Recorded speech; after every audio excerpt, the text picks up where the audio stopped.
Please, sir, please, can you introduce yourself? Yeah, the Lord bless you. My name is Prophet Nicholes Adi.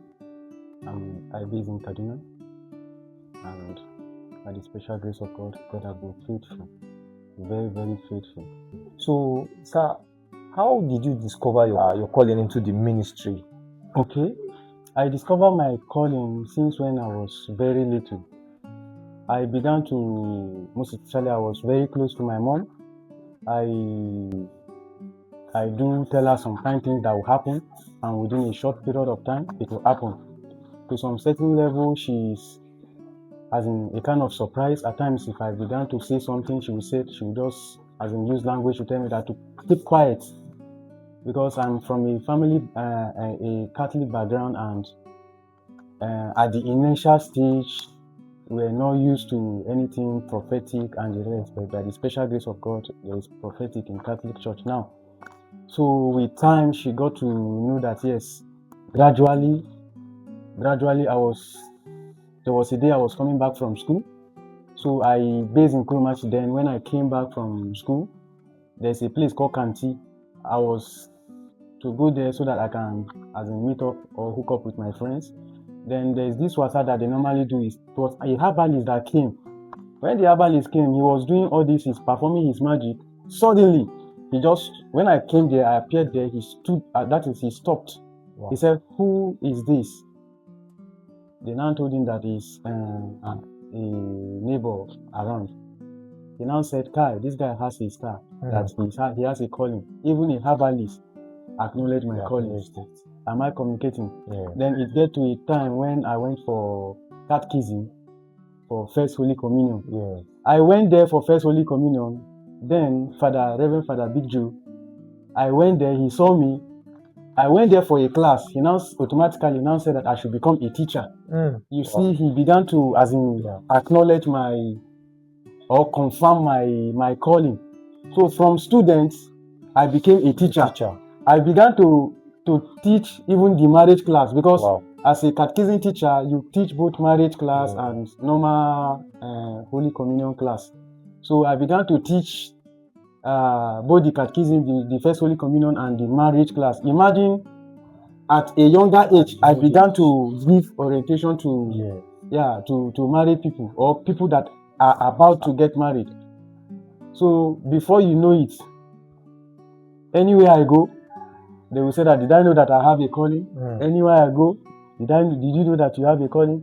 Then the first strange thing that occurred to me was when I was working with LG. God opened my eyes to a woman, a Muslim woman, Adja. I waved it because she was with hijab, as in all these Kule women, they covered from head to toe. Yeah. So at that kind of road, I'm imagining myself trying to stop her to deliver message. I waved the message the second time. I waved it the third time.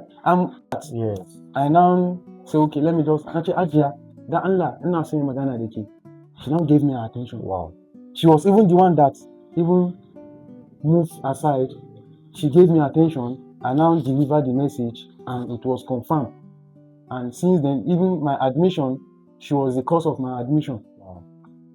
My first registration, she did that. Are there any person or people that inspire you or like mentor you in ministry? My spiritual father, he taught me many things, most especially if you are with him. Anytime he asks you a question, before you will answer him, you have to have a Bible backup. Wow. Yes. So anytime you are with him, just be prepared. When he asks you a question, you have a Bible, as in related answer to it. If not, you are not allowed to answer. What is his name? M.O. Agboge. Okay. Yes. Evangelist M.O. Agboge. Wow. Yeah. But is he currently in the country or? Presently, he is not in Kaduna again. Okay. He's in Delta State. Okay. Yes. Okay, so anytime you are with him, you will learn many things. But sir, has there ever been a time where your faith was tested? Like you felt like you cannot continue, you want to give up your ministry calling? Many occasions. Ministry is one of those things that have many challenges. Yes, because the reason why I said so, when you talk of temptation, it comes with temptation. Even your brother Yeah. might betray you per se. Mhm. Then, apart from that, it will get to a stage whereby even your members, God is seizing you concerning them, but they will still doubt. Am I communicating? Yes. They will still doubt.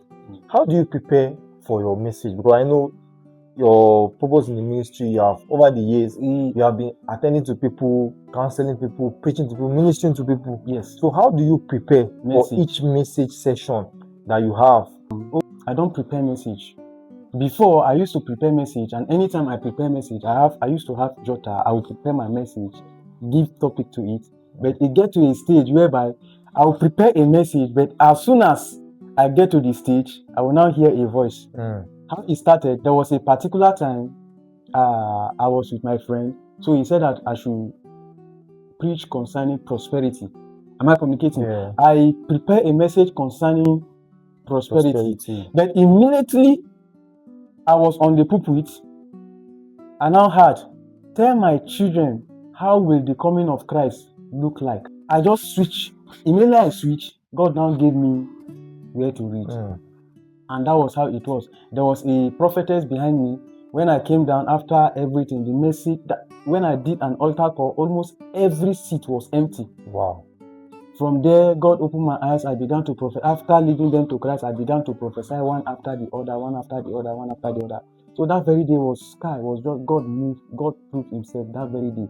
And it got to a level whereby when I came to sit on my seat, the prophetess now asked me that, please, I should give her the jotter that I jot this message. I said, no, this was the message that I prepared for that particular day. Yeah. But immediately I came to the pulpit, God changed the message. She said that she need this grace. Even that particular day, she sowed a seed that she's tapping to that particular grace. So since then, I tried preparing message, but I will prepare message as soon as I come to the stage, the topic will change. So I don't prepare message. And most of the times, if I have program on Tuesday, for example now, I might not have the message. But once I began to maybe pray midnight prayer or prepare for it, God will now give me the topic. Divine revelation. Yes. So I preach based on God's revelation. Wow, that's awesome. That's awesome. Because there are a lot of people out there. Like there was one day I saw somebody was talking about people using AI to prepare message. Like, I want to go and preach to so and so place. You just go to AI and type and get message from AI, which is very wrong because things of the spirit are supposed to be gotten from the spirit. There was a time I tried it. I prepared a message. I was so much prepared with that message because it took me 3 days to prepare that message. Wow. But when I came to the stage, the message changed. Instead of me to as in adhere to it, yes, I didn't. I insisted on that particular thing because I want to hit it the way I prepared. But it got to a stage whereby I began to struggle. Wow. You know, I went on my own. But when I realized, I now changed it. I now changed the topic. You know, the Bible said that wisdom is profitable to direct. Am I communicating? And I said, I've preached the part 1 and we are now going to the part 2. So when I switched to the one that God gave me, you began to flow. Yes. What is that truth that a lot of people have misunderstood about pastors, about the ministry that you want to clear about? You know, human beings are very easy to judge. As in, don't judge. If you must judge rightly. And the only person that can judge rightly is God. Sure. Yes. So indirectly, God is telling you not to judge.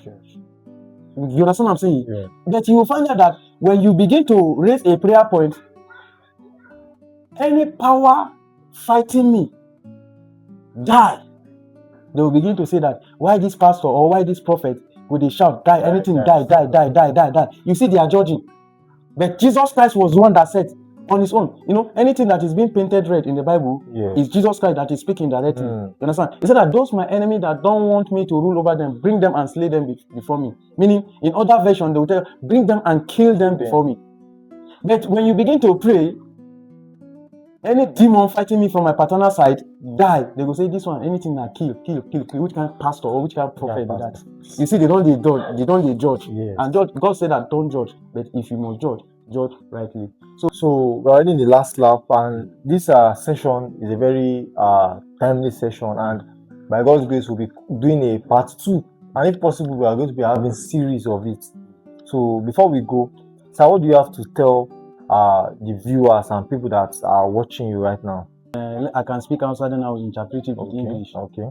That ni ne Ubangijin Allahnka, kada ka bi wayansu alloli sai ni. Meaning, I am your Lord, thy God.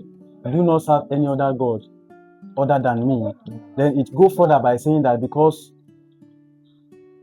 as in, I am a jealous God. So, what I'm trying to encourage by me saying it's part of the 10 Commandments. Yeah, this one is part. You can get it in Exodus 20, beginning from verse 1. Yeah, that is part of the 10 Commandments. Meaning, I am your Lord, their God. Do not, as in, serve another God beside me, for I am a jealous God. So there's nothing you will ask God that He will not give you. The only thing that will make you not to, as in, get what you need from God is number one, that is the absence of your reconciliation with Him. That is the reason why you see in many occasions I do encourage people to, as in, from time to time, you just ask for God's mercy. You ask for God's mercy because at times you might commit sin unknown to you. There are unknown sins that you have committed unknown to you, and that is the reason why you see from time to time either you commit sin not until maybe you fornicate before you can sin.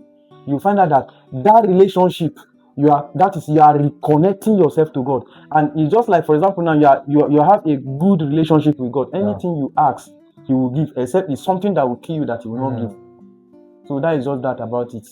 Always ask for God's mercy and remember that anything where God no give you, no human being can give to you. Babalawo can never give it to you. So that is just that about that. Thank you very much, sir. You're welcome. Thank sir. you. It's been a very exciting time, exciting session. It's a pleasure, sir. Talk in detail about a lot of things, and to the viewers out there, always ask for God's mercy and keep on holding and trusting in God as He will give you all your heart desires. So thank you very much. It's going to be another session, another day where we are going to be making series of this with our pastor here. So follow for more interesting interviews, and do well to like, share, and subscribe to our platform. Thank you very much. So peace out. So Peace. Thank you very much, sir. You're welcome. Thank you, sir.